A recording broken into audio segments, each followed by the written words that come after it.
lógicamente gusanos cilíndricos. Los gusanos que vimos en la clase pasada, en el curso pasado, eran chatos o aplanados. Los platelmintos, etimológicamente es lo que significaba ese nombre. Entonces ahora vamos a ver características del filo de los nematodos, que son prácticamente gusanos, que a diferencia de los anteriores, que no van a ser planos ni chatos, sino que son cilíndricos. Pero bajo ese contexto de gusanos, entiéndase por gusano a la palabra común con la que se le conocen a estos organismos, y que pues dentro de ese vocablo vamos a encontrar a tres filos: a los platelmintos, a los nematodos y a los anélidos.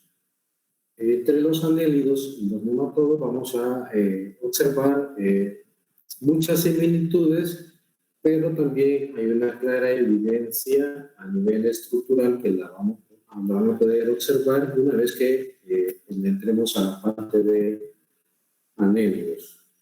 Entonces, estos organismos, una de sus principales características, lógicamente, que son sumamente pequeños, solamente se pueden ver a través de microscopios o en algunos casos a través de estereoscopios.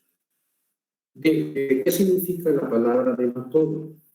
En realidad es una analogía donde nema significa hilo, o sea, haciendo mención a las dimensiones que tiene estos organismos. El minto en sí es organismo con forma alargada. Entonces, nematodo sería prácticamente gusanos con una anatomía muy delgada o en forma de hilo, ¿no? Si los comparamos con los platelmintos, resulta ser que los platelmintos son gigantescos, son de proporciones muy exageradas. Prácticamente sería como comparar un perro con Godzilla, a cierto punto. Pues si lo vemos ya un poquito más a fondo y consideramos sus hábitats, sus comportamientos, nos vamos a dar cuenta que la mayoría de ellos son parásitos. Parásitos microscópicos, lógicamente multicelulares, y que como característica primordial vistas al microscopio, como observan en la imagen inferior, van a ser usualmente transparentes. Incluso algunos pareciera que fueran burbujas, pero lógicamente que con esa forma de gusano. Tienen simetría bilateral. Aquí en el texto he colocado la principal diferencia que se hace notoria entre ellos los anélidos. El grupo de los anélidos también son gusanos, pero en cuanto a tamaño son mucho más grandes, pero su principal diferencia es que los anélidos tienen el cuerpo segmentado. Entonces, tienen su cuerpo anillado, para que lo puedan entender, mientras que los nematodos o los nematodos no lo son. Siguen siendo organismos que no tienen un sistema circulatorio, no tienen ningún sistema respiratorio, su sistema respiratorio es cutáneo, como lo mencionábamos en el caso de los platelmintos, y pues algunos de ellos pueden ser parásitos de animales o de plantas. Entonces hay ahí el concepto de fitoparásitos, y no solamente parásitos de forma general, sino que endo y ectoparásitos, o sea, parásitos externos y parásitos internos. Algunos pueden llegar a ser considerados como patógenos. Acuérdense que cuando hablamos de patógenos estamos hablando de aquellos organismos que pasan a la categoría de organismos asesinos o organismos que pueden aniquilar a su huésped, ya sea por por combinación de una población alta o sencillamente por aniquilación a largo plazo. En estos organismos vamos a encontrar dimorfismo sexual donde usualmente la hembra es más grande que el macho. Algunos de los daños, antes de pasar a las características, en el ámbito agrícola, pues representan ser una plaga, un grupo de organismos sumamente molestos, principalmente en cultivo de hortalizas, algunos gramíneas, porque suelen atacar principalmente las raíces, los tallos, y en el peor caso hasta las semillas y los frutos. Uno de los factores que más tiende a conjugarse con la presencia de los nematodos es la humedad, factor fundamental para que estos se puedan reproducir y para que puedan proliferar. Ellos usualmente pueden causar daño directo cuando son ellos prácticamente los que llegan a participar en daños físicos, daños estructurales en los cultivos, o pueden ser daños indirectos cuando se asocian a otros agentes o otros organismos, como por ejemplo hongos, bacterias, virus, que suelen ocasionar grandes daños a los cultivos.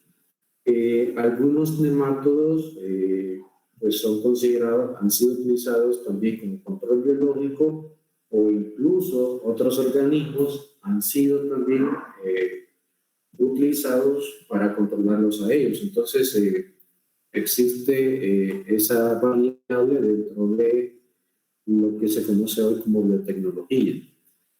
En cuanto a los tamaños, podríamos hablar que, como decía, que la hembra resulta ser un poquito más grande que el macho, principalmente en cuanto a la longitud. En cuanto a lo que es el espesor, es muy leve la diferencia, representando cerca de 0.1 milímetro, mientras que las hembras usualmente cuando están a punto de ovopositar son varios milímetros la diferencia entre cada uno de ellos. Más adelante vemos algunas características físicas de ellos. En la imagen aquí superior podemos ver parte de lo que es la boca.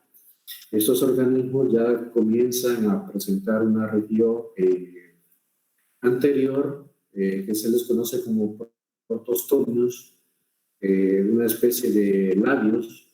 Usualmente son dos segmentos que tienden a formar como labios. Más adelante les explico algunos de los detalles específicos de lo que son las características en los nemátodos a nivel de región anterior. Taxonómicamente hablando, una pizca, actualmente los nematodos son cerca de 26.000 o más especies, dentro de las cuales cerca de 10.000 son de vida libre, o sea, se encuentran en ambientes como charcos, pantanos, ríos, cualquier cuerpo de agua, pues lo que sea de agua dulce, no están adaptados a aguas saladas, sí a ambientes salobres. Son parásitos de invertebrados cerca de 3.000, de vertebrados hay cerca de 8.000, y de plantas anda más o menos en los 4.000 especies, o sea, fitoparásitos o nemátodos que atacan plantas son cerca de 4.000. Características generales de todo el filo, pues lógicamente son microscópicos. Ahí tienen una imagen de microscopio electrónico donde ese nemátodo prácticamente parece una serpiente, un organismo ya un poco macro, pero esta imagen fue tomada con un microscopio electrónico para poderlo observar.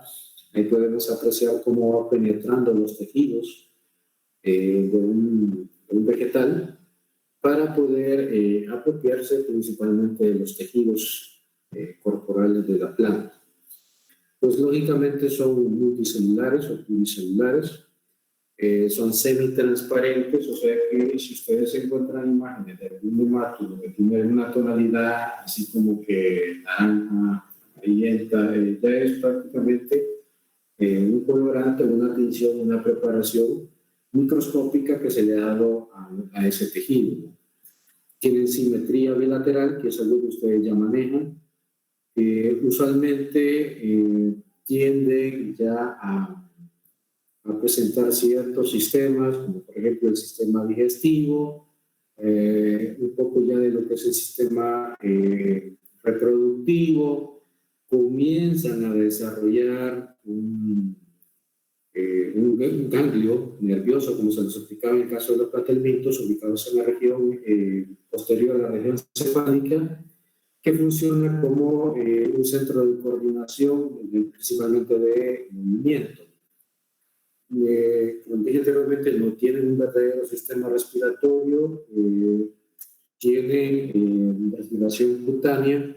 En cuanto a la circulación, pues básicamente es un sistema abierto.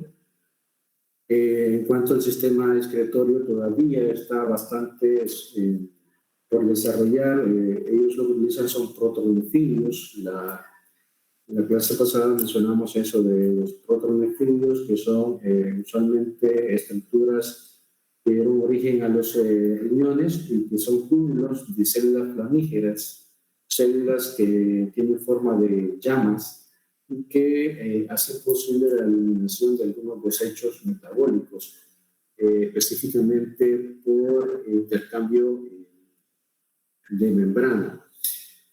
Una característica muy particular que tienen los nematodos es que están envueltos por una dermis, o sea, ya tienen una dermis o tienen una capa que se ha formado a partir del ectodemo, que funciona como una piel. En realidad los nematodos son como tener dos tubos, uno adentro del otro, que son los celomanos. Entonces es como tener dos tubos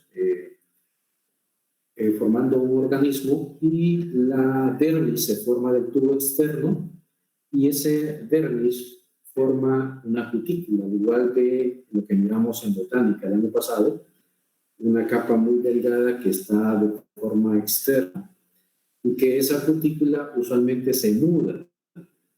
Entonces, esto de la muda de la cutícula en los nematodos es una característica fundamental y filogenéticamente hablando, es una característica que acerca mucho, evolutivamente hablando, a los nematodos o los artrópodos.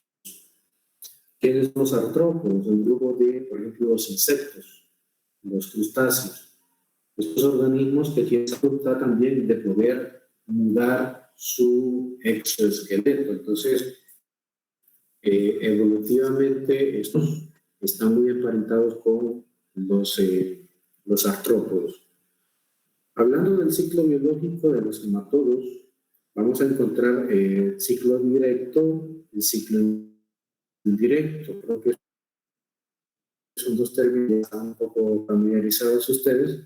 Cuando hablamos de ciclos, estamos hablando cuando el organismo prácticamente se reproduce en el ambiente y llega a desarrollar especies de forma inmediata, sin necesidad de la intervención de un huésped o de otro organismo. Prácticamente los huevos que salen de la hembra desarrollan organismos similares a los progenitores sin ninguna intervención. Y en cambio, el indirecto, pues lógicamente necesitan de un huésped. Entonces aquí vamos a encontrar, por ejemplo, unos ejemplos como Ascaris lumbricoides en lo que es el ciclo directo, y a Trichinella spiralis, que es un gusano muy típico en estas latitudes. Aquí en Centroamérica es muy común. Y para el ciclo indirecto podríamos mencionar, por ejemplo, a Anisakis, es un género muy común como parásito de peces. También podríamos mencionar a las famosas filarias, que son transmitidas por zancudos, que tienden a provocar algunas deformaciones en los humanos, en algunos mamíferos superiores. Ya vamos a ver unas imágenes de los efectos, por ejemplo, de las filarias y de Anisakis, que tienden a producir una de las enfermedades o de las anormalidades más comunes, como la elefantiasis. Anatómicamente, pues son cordones, son gusanos redondos, Como les decía, no son segmentados, tienen una boca en la región anterior y en la región posterior, pues lógicamente tienen un ano, o sea, tienen una salida del tracto digestivo y algo que le mencionaba anteriormente es que ya tienen dos lóbulos que pareciera que fueran lanos. Entonces, en la imagen que les mostraba anteriormente, se parecía a una estructura que es algo similar a una boca. Y lo de la cutícula, que se forma a partir de la epidermis o de la dermis, y que esta puede ser muy gruesa o puede ser muy delgada dependiendo de la concentración de colágeno. Si recuerdan qué es colágeno, ¿alguien sabe qué es colágeno? Es como una hormona. Una hormona. ¿Mm? No sé. No. ¿Alguien más? Pero Algo de la piel, ingeniero. Sí, es una proteína constituyente de la piel. Está asociada a algunos lípidos, principalmente a corticosteronas. Bien, siguiendo con la anatomía, usualmente ya tiende a desarrollar una musculatura, pero es una semimusculatura estriada. Y esa musculatura va a ser longitudinal, o sea, a lo largo del cuerpo se comienza a desarrollar una musculatura que es la que facilita que este gusano se pueda ondular, que cree contracciones y se ondule, y eso es lo que le permite que se pueda desplazar. Bien, en cuanto a la digestión, estos organismos ya tienden a desarrollar una digestión extracelular, o sea, fuera de las células, en un ambiente dentro de lo que es el pseudoceloma, o bien internamente en células que comienzan ya a formar una bolsa similar a lo que es el estómago.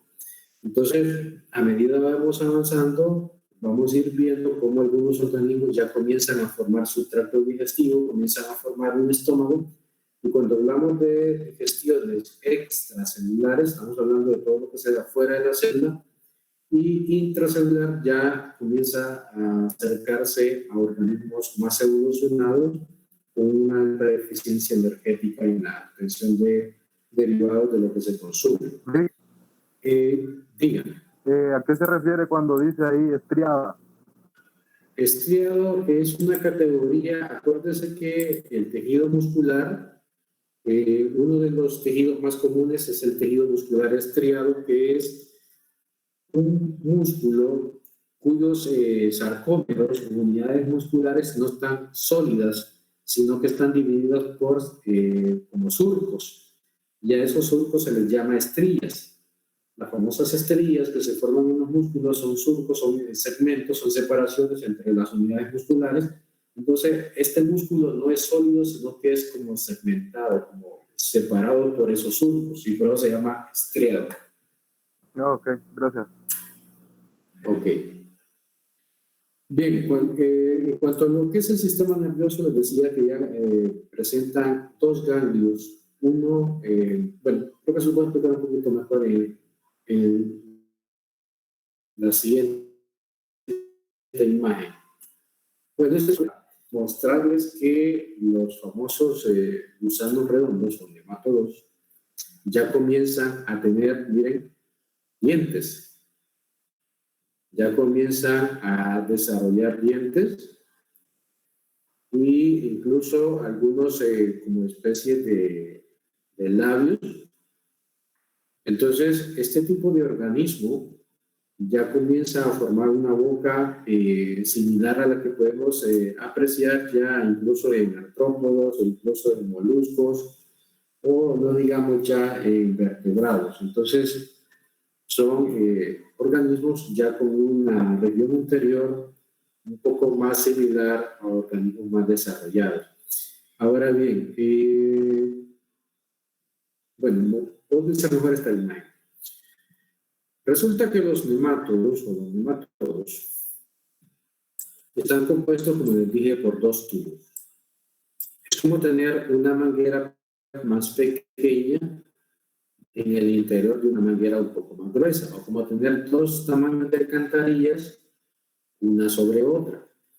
Entonces, el tubo externo es básicamente más o menos esta región de acá, todo esto, y que va a dar origen a, por ejemplo, todo lo que es la dermis. Entonces va a formar cutícula, va a formar epidermis, va a formar hipodermis, algunos músculos e incluso algunos nervios. Entonces, a esta imagen quería llegar para mostrarles que en un corte transversal de un gusano de este tipo, vamos a encontrar que lo que viene siendo el sistema nervioso en estos organismos es básicamente la presencia de dos nervios. Si esta fuera la parte superior y esta la parte anterior, o sea, la parte ventral, la parte que se arrastra al suelo, para que me entiendan, en la parte dorsal vamos a encontrar un nervio que recorre todo el cuerpo. Si este gusano tuviera 15 centímetros, esos 15 centímetros van a estar recorridos por este nervio dorsal. De igual forma, el otro nervio que está en el otro extremo. Uno que recorre de forma ventral todo el organismo. Entonces, eso es básicamente lo que conocemos en los nematodos como el sistema nervioso. Y en la región cefálica, principalmente en la parte superior de lo que es el nervio dorsal, vamos a encontrar una bolsita que se conoce como ganglio, anterior superior, que es o vendría siendo posteriormente a lo que es el cerebro ya en organismos más desarrollados. Bien, el tubo interno básicamente va a formar lo que es el tracto digestivo, que es todo. Recuerden que estos organismos son pseudocelomados. Entonces, voy a ver si alguien me puede explicar qué es eso de pseudocelomado, que lo expliqué en la clase pasada. A ver, alguien que me explique qué es pseudocelomado. Yo les expliqué, incluso puse la pizarra para poderles explicar la diferencia entre celomado y pseudocelomado. A ver si alguien lo recuerda. Los pseudocelomados son los que no, o sea, la cavidad no la tienen en el mesodermo. Muy bien, exactamente. O sea, el mesodermo no crea esa concavidad y no recubre todos los órganos internos de esos organismos. Entonces, viendo la imagen, ustedes podrán notar que el mesodermo, que es este anillo rojo, está formando un espacio donde está el endodermo y que forma los órganos internos, pero no los recubre. Entonces, esa falsa concavidad es lo que se conoce como pseudoceloma. En los organismos celomados, el endodermo es quien recubre todas esas estructuras o esos órganos internos, y por eso se le llama celomados. Los pseudo, o sea, acuérdense que el prefijo pseudo significa falso. Entonces, significa falsa cavidad. Pseudo, celoma, falsa cavidad. Entonces, esa es una característica de los nematodos. Entonces, prueba de lo que es el pseudoceloma es que van a tener un esqueleto hidrostático. Bueno, ¿qué es eso? Es una estructura o un medio, un espacio que se ha creado con todos los fluidos internos que constituyen estos gusanos. O sea, en el pseudoceloma va a haber plasma, va a haber algo similar a la linfa, y entonces ese líquido va a conformar un espacio que de una u otra forma actúa como un colchón. Y entonces por eso se dice que es un esqueleto hidrostático, un espacio que acondiciona a que las estructuras internas no se dañen. Otra cosa que quería mostrarles es que estos gusanos, no sé si está acá, creo que resulta que estos gusanos, me voy a adelantar un poquito a la otra presentación que vamos a ver después. tienen unos sensores, ya presentan unos sensores en la región anterior, unos y otros en la región anterior y en la región posterior. Y anótenlos porque ahí no los incluí. Son como unas especies de vellitos que aparecen acá, miren, más o menos como por acá, están ubicados muy cerca de la boca. Entonces, cuando ellos se van movilizando, ya sea por el lodo, por el agua, por cualquier ambiente, incluso estando en el interior de un organismo, ya sea invertebrado, o sea una planta, o sea un vertebrado desarrollado, le permite tener cierta sensibilidad. Entonces, a esos vellitos que están ubicados en la parte anterior se les llama anfibios. Anótenlos ahí, se llaman anfibios. Esos anfibios son los que están ubicados cerca de la boca. Y hay otros nematodos que tienen vellitos en la región caudal, o sea, plana, y a eso se les llama plasmidios. Plasmidios. Lo voy a anotar aquí en el chat.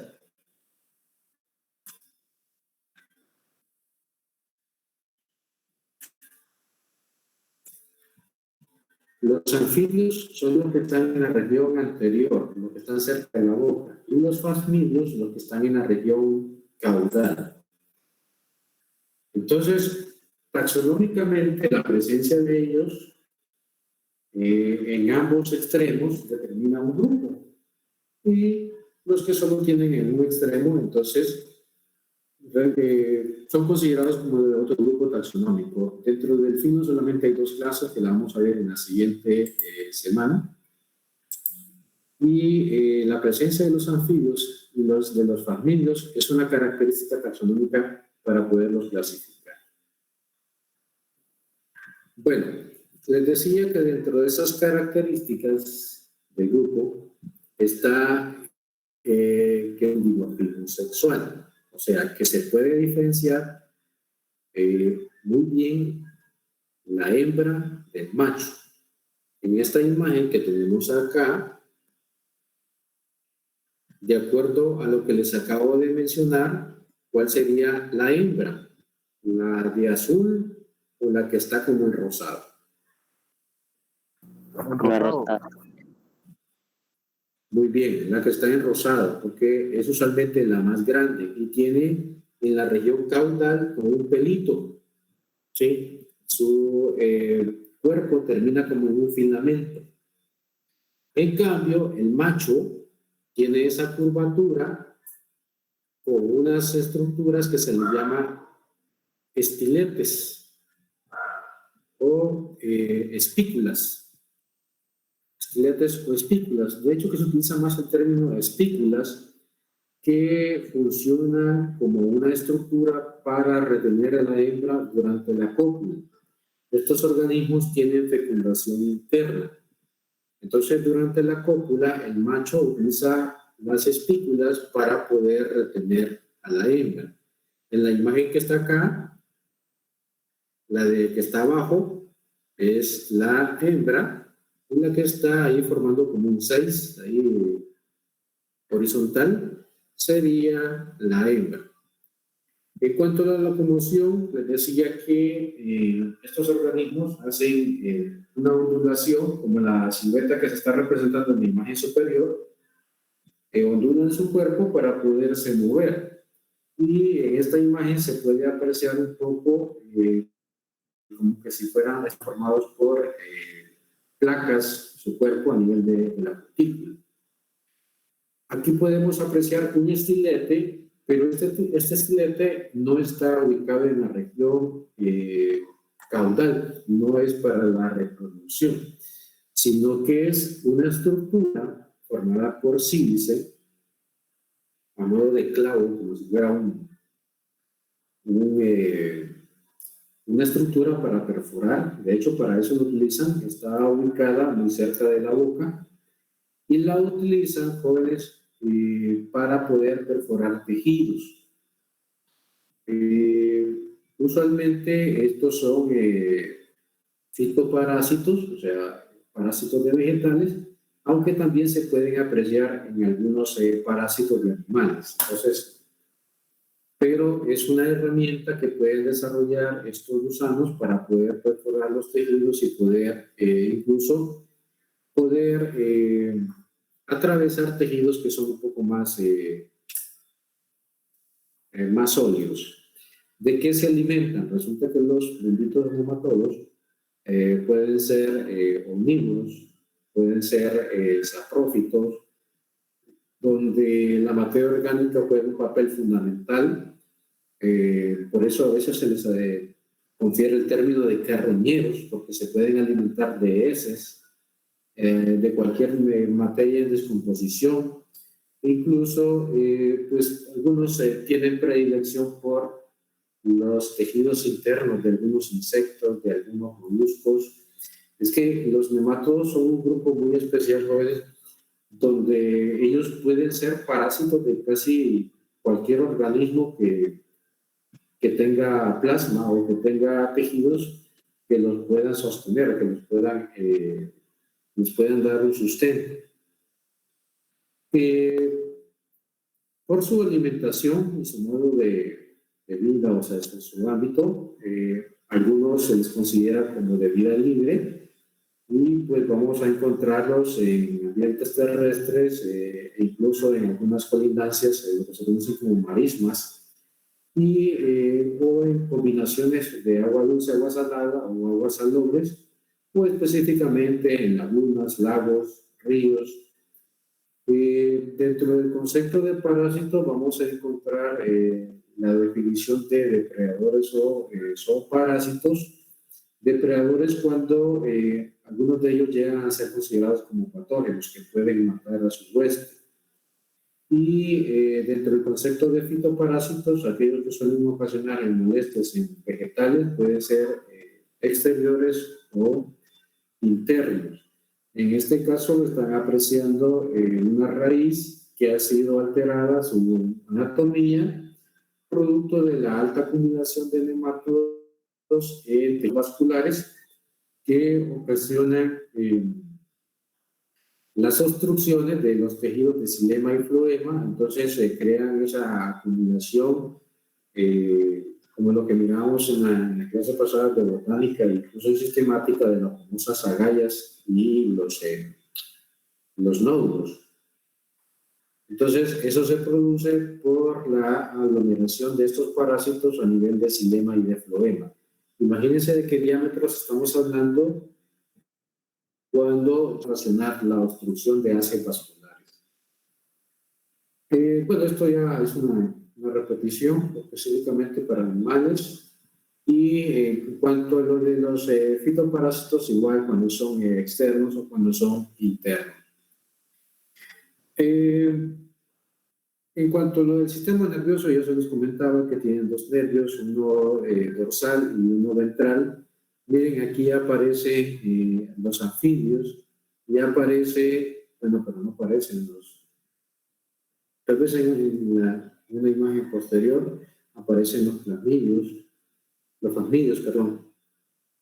Esto de las papilas es solamente una terminación que no la tienen todos los nematodos y que puede estar específicamente en los juveniles. Ya en los adultos esto desaparece, lo de las papilas.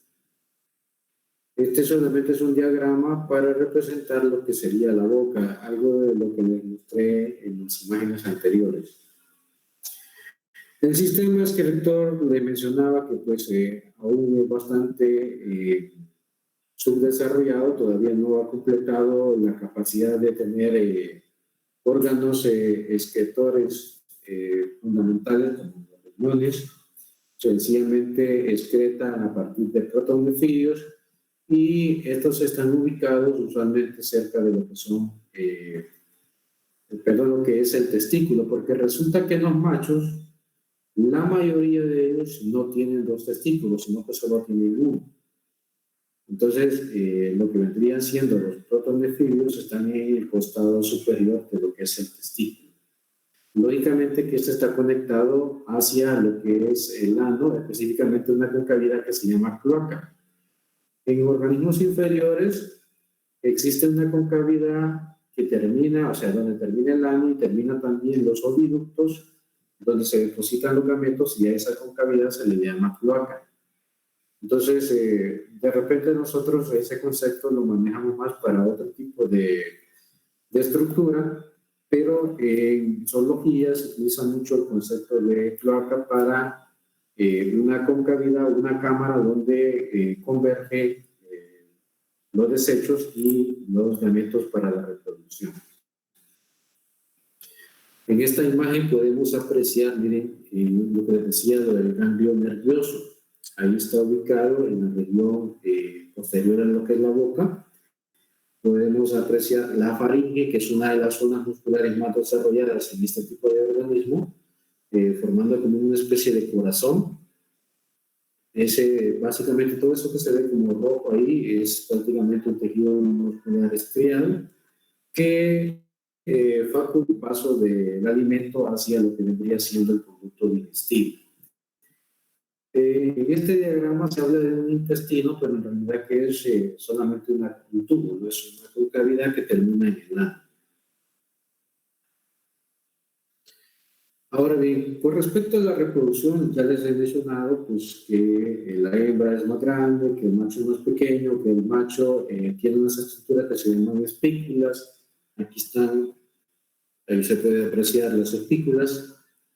Acá, que son unas estructuras que permiten retener durante la cópula a la hembra para poder fecundarla.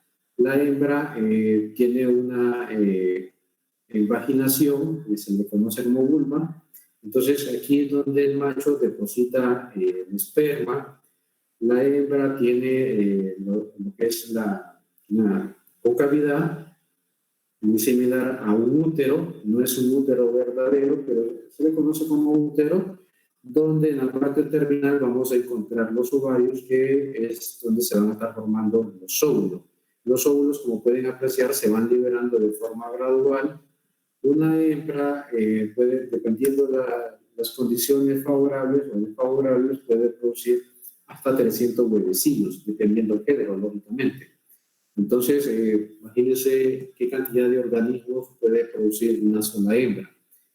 Ahora bien, el macho no tiene un pene, sino que lo que hace es que su región caudal la acerca a la vulva y de esa forma, utilizando la espícula, se une con la hembra y pues secreta los espermatozoides a través de la retención de la espícula, y estos ingresan hacia el interior de la hembra. En algunas hembras, ellas tienen una espermateca, que es una concavidad extra, donde se puede almacenar esperma y utilizarlo a conveniencia cuando ella considera.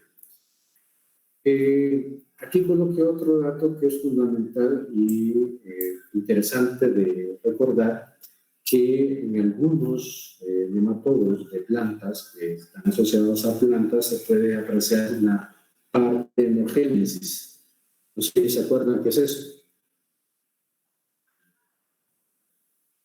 ¿Qué es la partenogénesis? A ver, ¿se durmieron? La parte final. No. ¿Qué es la partenogénesis? Es un mecanismo de reproducción, pero ¿qué es? ¿En qué consiste la partenogénesis? Es cuando se reproduce sin llevar una fecundación. El óvulo. Perdón, no escuché muy bien. Es cuando el óvulo no está fecundado, pero al igual así puede de ahí salir puede salir un organismo. Aunque no esté fecundado el óvulo. Óvulo sin fecundar. Sí, sin fecundar, que no esté fecundado, pero aún así se puede. Ok. Sencillamente, tiene razón lo que dice Miguel. Son óvulos que realmente son diploides, o sea, son células, gametos diploides que desarrollan organismos con solo las características de un progenitor, en este caso de las hembras. Entonces, es prácticamente una especie de mitosis, ¿ya? Entonces, a eso se le conoce como partenogénesis, y es lo que sucede en algunos insectos como las abejas, las avispas, algunas termitas. No sé si Juan iba a opinar. No, miré que tenía el micrófono abierto.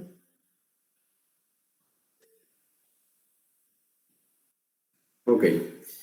Bueno, en esta imagen, solamente para hacer una breve comparación entre el macho y la hembra desde el punto de vista de la estructura reproductiva, y remarcando un poco lo que les mencionaba con respecto a la posición del ovario, que más o menos está casi a la mitad del cuerpo, y que en el caso de los óvulos son liberados de forma gradual o de forma secuenciada, según sean las condiciones favorables o la especie. Entonces el esperma es colocado en este espacio, introducido a la concavidad, que se conoce como cloaca, y ahí es donde se da la fecundación. Se generan los huevos y ella, pues lógicamente, los ovoposita. En el caso del macho, pues es mucho más corto que la hembra. El testículo está un poco más hacia la región anterior, o sea, está casi en la región media de su longitud, y en algunas especies casi está después de lo que sería la región faríngea.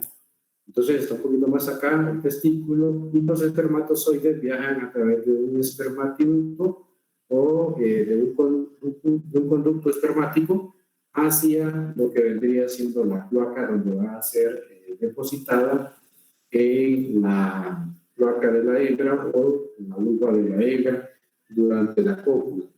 La cópula de los nematodos es un espacio que va a variar, en algunos de ellos puede durar entre 5 minutos o a veces algunos solamente dura 1 minuto. Es un contacto físico bastante corto, pero en aquellos machos donde las testículas son más desarrolladas, pues lógico la cópula es un poco más larga.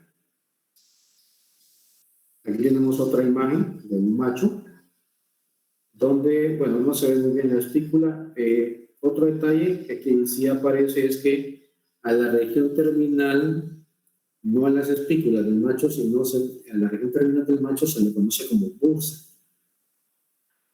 Es otro criterio que se utiliza mucho en la taxonomía de los nemátodos principalmente, y los machos de los nemátodos. Y aquí pues yo le menciono que pueden ser 1 o 2, pero la mayoría solo tienen 1. En cuanto a las hembras, aquí tenemos un poquito más de detalle de lo que vendría siendo el órgano reproductor de las hembras, donde ustedes pueden apreciar incluso ya algunos huevos fecundados, producto de una cópula anterior, una especie de cámara que funciona como el útero, lo que vendría siendo la vagina, donde se incluye o se depositan los espermatozoides, donde se lleva a cabo la fecundación. Y esto del órgano es prácticamente una especie de, para que me puedan entender, como una especie de espacio que se acopla con lo que son las espículas del macho. Es como una especie de velcro que suele pegarse con las asperosidades que tiene la espícula del macho. Entonces, cuando la espícula llega ahí, prácticamente se pegan, y entonces es posible la transferencia de gametos. En este caso, el macho es quien coloca los espermatozoides en la ovula. Una imagen microscópica donde apenas se puede ver una espícula, esto de acá.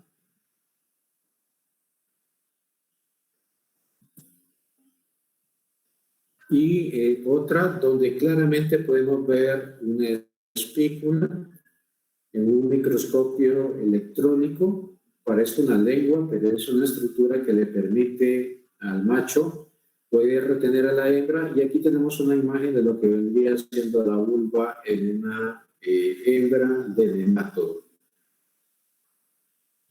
Y en la imagen de la izquierda podemos ver el dimorfismo entre ambos. ¿Cuál sería el macho y la hembra de estos dos? La A hembra ver. está abajo, ¿verdad? Se forma como una... Esa es. Esta es la hembra. ¿Qué dicen los demás?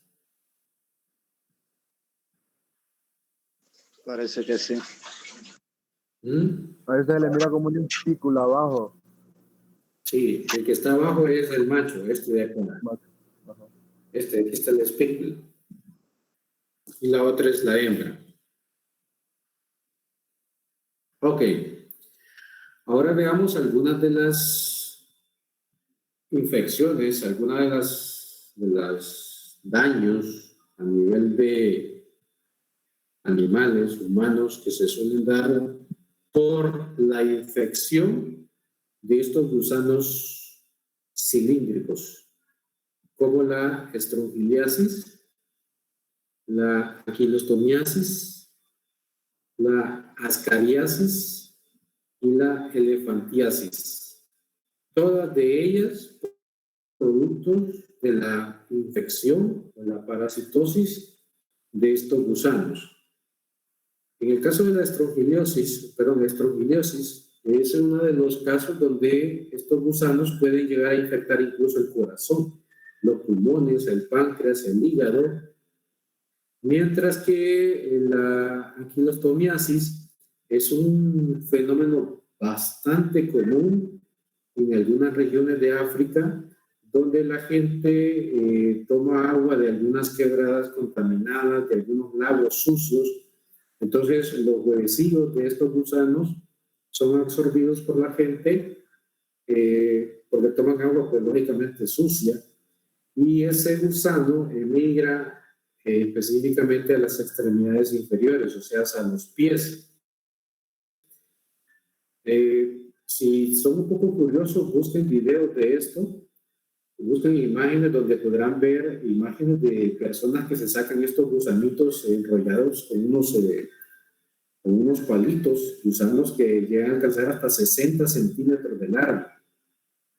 Son prácticamente como hilos, gusanos, bueno, ustedes saben que así se les llama, pero a los que pues no les agrada ver mucho lo de los gusanos, no se lo recomiendo, pero es algo de lo que sucede comúnmente en África. En Centroamérica es más típico la ascariasis, o sea, las famosas lombrices, que suelen parasitar el estómago, el duodeno y el intestino de las personas, lo que ustedes están viendo acá. En YouTube pueden ver muchos videos de esto, de niños que les salen las lombrices, bueno, se les llama lombrices, pero en realidad es un nemato, por las narices, por el ano, por el ombligo. E incluso estos gusanos, como tienen esqueletes, pueden romper las paredes del estómago, del intestino y emigrar hacia otras partes. La elefantiasis, llamada por el supervolumen que llega a alcanzar algunas extremidades, producto de que estos gusanos obstruyen las venas y específicamente los vasos linfáticos. O sea, es como que le pongo una obstrucción a un tubo, entonces la presión de los tejidos hace que se vaya acumulando fluido en las extremidades, y eso es lo que sucede con esas personas. Casi lo que ustedes ven ahí es una acumulación tanto de volumen de linfa como de grasa, debido a que no circula muy bien el plasma ni se producen malformaciones musculares. Igual sucede en las plantas, como lo que ustedes están viendo ahí, como los famosos nódulos o las agallas en algunos tubérculos, como por ejemplo el Daucus carota, el Aldus cepa, que son muy comunes en este tipo de situaciones, en Beta vulgaris, e incluso en oriza, en avena, en secale. todos este tipo de agallas son muy típicas de este tipo de gusanos, que lo que hacen es sencillamente obstruir los vasos principalmente del xilema. Pueden llegar a infectar estructuras de peces, mamíferos como cánidos, el corazón de bovinos, de porcinos. Miren estos corazones cómo están llenos de gusanos,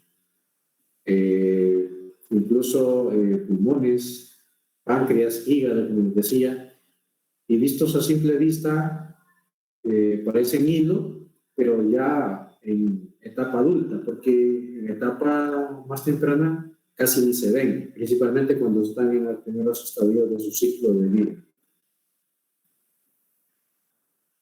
Lógicamente que toda la presencia de estos organismos desencadena un mal funcionamiento de todos los organismos,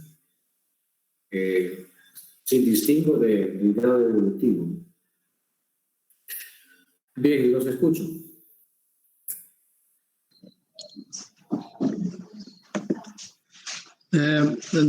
Bueno, sí es como una pregunta, pero nos va a dejar también dibujos para la siguiente con respecto a esta diapositiva. La siguiente evaluación. Que si no, también nos dejaría hacer dibujos también de esta práctica para la siguiente evaluación. No entiendo bien la pregunta, pero a lo que puedo captar es como que me está consultando que si en el próximo examen le voy a poner bichingos de eso. Ajá, sí, para ir como practicando la dibujada. Bien, que podría cambiar la metodología. Ya creo que para el tercer examen vamos a optar por la opción oral. No, mejor la dibujada, digo yo. Dale, mejor. No sé, puede variar, pero sí ya le hice dos iguales, entonces vamos a cambiar un poco la metodología. De repente puede ser 10 preguntas en la plataforma, pero darles un poquito de tiempo. Podría ser en el positivo, podría ser un grupal con libro abierto. No sé, vamos a ver.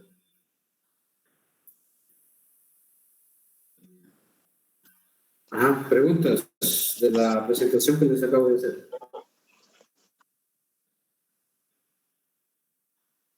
Lee, con respecto a eso, por ejemplo, hay muchas personas que se comen que los hígados de los animales o todo eso, y si ese hígado va infectado, al estar en lo mata o se infecta a la persona. Principalmente en los estadios de quiste, o sea, de la etapa larvaria, donde las larvas van, o sea, un quiste es una envoltura, es como el caso de los virus, solamente una envoltura que protege la larva que está desarrollándose en el interior de esa cápsula. Entonces, cuando las personas tienden a consumir carnes, tejidos de animales contaminados y esos tejidos o esas carnes no van bien cocinadas, entonces los quistes no llegan a destruir esa cápsula y entonces no matan a esa larva y entonces esa larva se le transmite a usted. Y en el interior de su cuerpo no solamente es uno, sino que después van a ser miles. En Honduras son muy típicos Ascaris lombricoides, Trichilis trichiura, Trichilia spiralis, Enteromorbius. Son de los parásitos de los nematodos más comunes. Siempre se recomienda que todas las personas se desparasiten una vez al año, porque esos parásitos, cuando llegan a infectar un organismo en densidades bastante altas, pueden emigrar no solamente al estómago a otros órganos fundamentales como el corazón, el páncreas, el hígado, como los que ustedes vieron ahí, y provocar lógicamente malformaciones, incluso fisiologías totalmente contradictorias. Imagínense tener un corazón lleno de gusanos.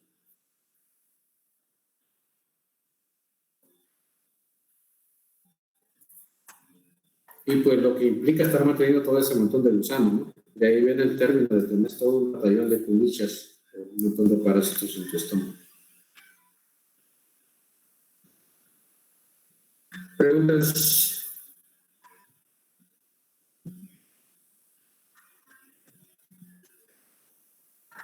Licenciado, soy así. Dígame. ¿A qué temperatura no pueden sobrevivir los nematos? Mire, usualmente son, como les decía, ellos cuando están descubiertos a temperaturas de 90 grados Celsius ya comienzan a morir. Pero enquistados, o sea, cuando están en etapa larvaria, se ha visto que algunas de las especies, por ejemplo, Macropelius, puede sobrevivir hasta 120 grados Celsius. Porque es un quiste bastante desarrollado, es toda una coraza bien, bien compleja que puede soportar altas temperaturas. Entonces, lo de hervir el agua llegue solo a los 100 grados Celsius, no solamente es un requerimiento, porque hay gente que dice, ya hirvió, pero no solamente es que hierva o que se alcance el punto de ebullición, sino que permanezca en ese punto un lapso de tiempo para que ciertos parásitos puedan morir. No sé si me explico. O sea, la cocción tiene que ser durante un periodo de tiempo a una temperatura alta para que esos quistes puedan ser destruidos y que la larva pueda morir. ¿Me explico?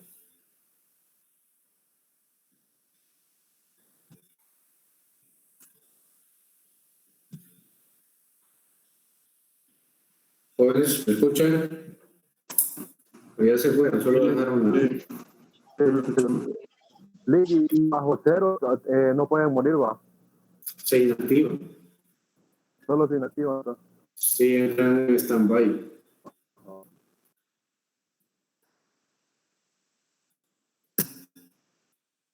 ¿Algo más? Bueno, ¿cómo ha sido entonces? Lo dejamos ahí, continuamos después de Semana Santa con taxonomía de nematos, características de anélidos y taxonomía de anélidos. El viernes 9 de abril, vamos a desarrollar 3 presentaciones, vamos a cubrir. Entonces, por hoy les deseo una feliz Semana Santa. Aprovechen su tiempo, cuídense, no vayan a andar de tingo al tango que el coronavirus anda yuca. Muchas gracias, Lick. Feliz tarde, jóvenes, cuídense.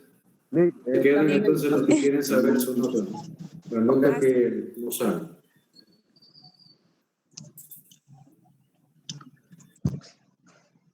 ¿Qué dijo Lick?